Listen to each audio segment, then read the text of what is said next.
Hi everyone, it's Joe from Homegrown Musician and welcome back to another video. So as I'm sure you can tell from the opening track, I've been channeling my inner 80s Vaporwave recently and it's been pretty good fun. So the genre's making a bit of a comeback and it has had some chart success, so think Blinding Lights by The Weeknd.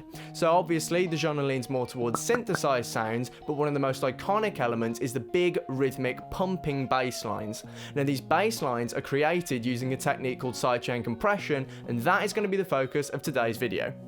So the first thing I want to do is actually go back to the opening track and listen to the bass in isolation so you can really clearly hear the effect the sidechain compressor's having on the music. So firstly, here's the bass without sidechain compression.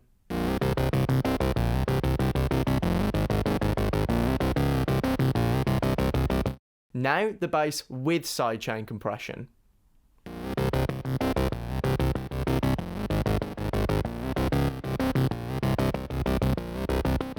So as you can tell, the compressor adds a lot of rhythmic energy to the music. Without it, you just get this kind of robotic da-da-da-da sound, and it just doesn't have any excitement about it. With the sidechain compressor, the bass dips down on the beat and then leaps back up, and it just makes the music feel more human. So now we're going to talk about how sidechain compression actually works. So normally, compressors reduce the dynamic range of any audio you put into them. So what that means is they'll reduce the distance between the loudest point of the audio and the quietest point of the audio. So how this works is the compressor will set a threshold, and when the volume of the audio passes it, it will be squashed or compressed back down, meaning the distance between the loudest part and the quietest part has been reduced or compressed. You then use makeup gain to increase the overall volume of the audio, effectively reducing the dynamic range. So what this means is compressors normally reduce dynamics in music, but using these same principles with sidechain compression, you can actually increase dynamics in music. So what sidechaining means is use an external piece of audio or a trigger to turn the compressor on or off. So when the external audio is played, the compressor will turn on, and whatever you fed through it will have its volume reduced. When the audio isn't playing, the compressor will turn off and the volume will go back to where it was before, effectively increasing the dynamic range. So most of the time, you want your compressor sidechain to the kick. Now this is because in most popular music genres, the kick lands on the strong beats, so typically 1 and 3, and this is where you'll want the most dynamic emphasis. However, the compressor doesn't actually know what you've sidechained it to, it's just following its trigger. So it could be the kick, guitars, flutes, quacking duck, it doesn't matter as long as it's an external audio source. So now I'm going to walk you through how to apply sidechain compression. So this will work across any DAW, but I'll be doing this in Ableton. So step 1, duplicate the audio track that you want to use as a trigger. In this case, I'll be using my kick track. So step 2, refine the trigger track so that the compressor will turn on when you want it to. Now this is particularly important if you've got things like double kicks on the upbeat, or maybe for some reason a blast beat, and you don't want your compressor to be triggered by that. Step 3, deactivate the audio output of the trigger track. Remember, it's just the trigger, we don't actually want to hear it in the mix. Step 4, apply the compressor to the track or tracks you want to be compressed. You can also apply it to a bus, but this does mean you have to use the same compression settings for anything you'll send through that bus.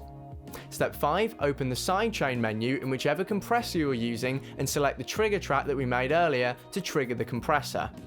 Now all stock DAW compressors should have a sidechaining option, but not all third-party plugins will. For example, this DBX160 by Waves does have a sidechaining option, but this compressor by Black Rooster Audio doesn't. So now you've actually got a working sidechain compressor, and step 6 is to dial in your settings.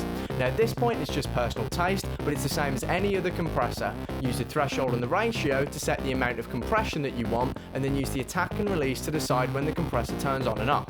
Now typically, you want a fairly quick attack to get that stereotypical pumping sound, and you want to try and adjust your release so that it roughly releases in time with the music. Make sure to use your gain reduction meters, as these will really help with this.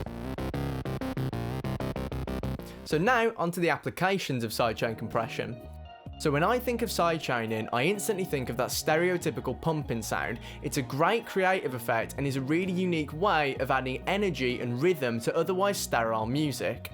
So I think of things like EDM, as we've already discussed Vaporwave, but really any sort of electronic music where it misses that human element. Now just because I said earlier that you'll normally sidechain to the kick doesn't mean you always have to. Mess about and experiment with sidechaining to other sound sources to see if you can get some really cool creative effects. Another common application for sidechaining is in mixing, but this is typically much more subtle. So a lot of mix engineers will talk about the battle of the low end, where the things like kick and bass guitars will get in the way of each other. Using sidechain compression, whenever the kick plays, all of the other low instruments will go down in volume, freeing up space for the kick in the mix and letting it shine through. Whenever the kick's not playing, these instruments will go back up in volume and it will be their turn to shine in the mix. So that actually brings us to the end of today's video. If you enjoyed it or you learned something new, please feel free to like, share and subscribe as it'd massively help the channel.